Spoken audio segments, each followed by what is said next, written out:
Dans Esther chapitre 4 verset 11, la Bible nous parle d'une loi. Une loi qui avait été instaurée, que quiconque entre dans la présence du roi sans avoir été appelé, cette personne était passible de mort. Mais la situation était urgente.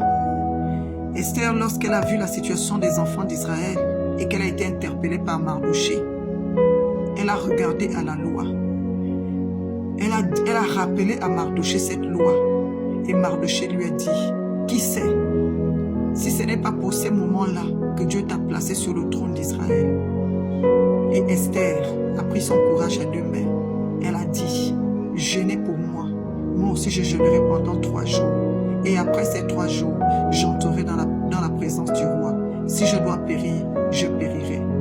Bien-aimé, lorsque tu lis l'histoire, nous voyons dans la suite des temps que Esther a reçu la victoire et les enfants d'Israël ont été libérés. Je ne sais pas quelle est la loi qui prévaut dans ta famille. Je ne sais pas quelle limite on a fixée à ta vie ou à ta famille. Je ne sais pas qui on a dit qui n'enfantera jamais, qui ne fera jamais ceci, qui ne fera jamais cela.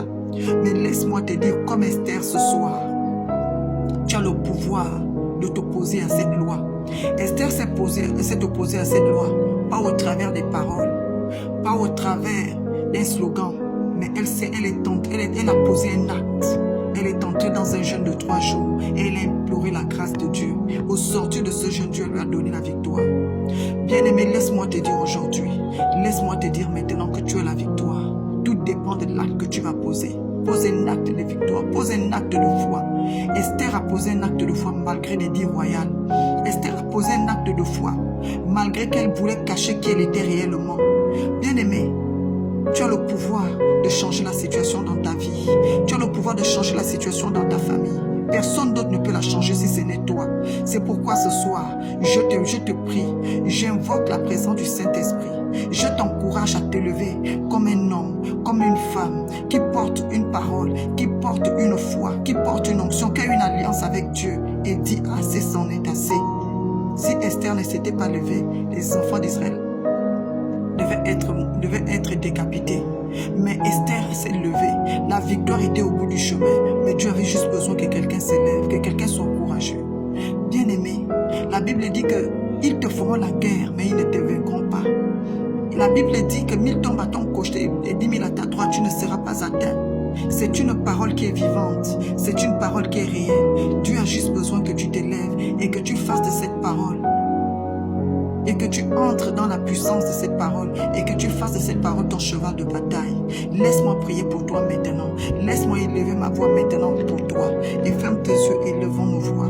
Éternel Dieu des armées, je viens te recommander ma soeur, je viens te recommander mon frère, je viens te recommander une situation, Père éternel, qui a duré de génération en génération, qui s'est étendue d'âge en âge. Ce soir, au nom de Jésus-Christ de Nazareth, de la même manière que Esther s'est levée, elle a affronté la loi qui avait été écrite contre les enfants d'Israël. Elle a révoqué cette loi au travers d'une attitude, au travers du jeûne, au travers de la prière. Ce soir, par la puissance du nom de Jésus, je viens détruire toute loi qui a longtemps maintenu ta famille en captivité. Je viens détruire toute loi qui a maintenu tes enfants dans les échecs. Je viens détruire toutes les lois qui a maintenu ta vie dans la stérilité.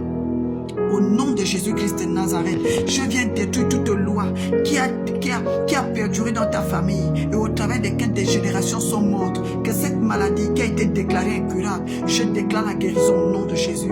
Que cette situation qui avait été déclarée caduque, je la déclare résolue au nom de Jésus. Que toute porte qui avait été fermée dans ta vie et au travers duquel tu as été courbé, tu as vécu l'humiliation, tu as vécu la honte, au nom de Jésus-Christ de Nazareth, je ouvre toutes les portes d'opportunité de ta vie dans le nom de Jésus-Christ de Nazareth. Que la puissance du Saint-Esprit opère dans ta vie maintenant. Que la guérison divine t'accompagne. Que la restauration de Dieu t'accompagne dans le nom de Jésus-Christ de Nazareth.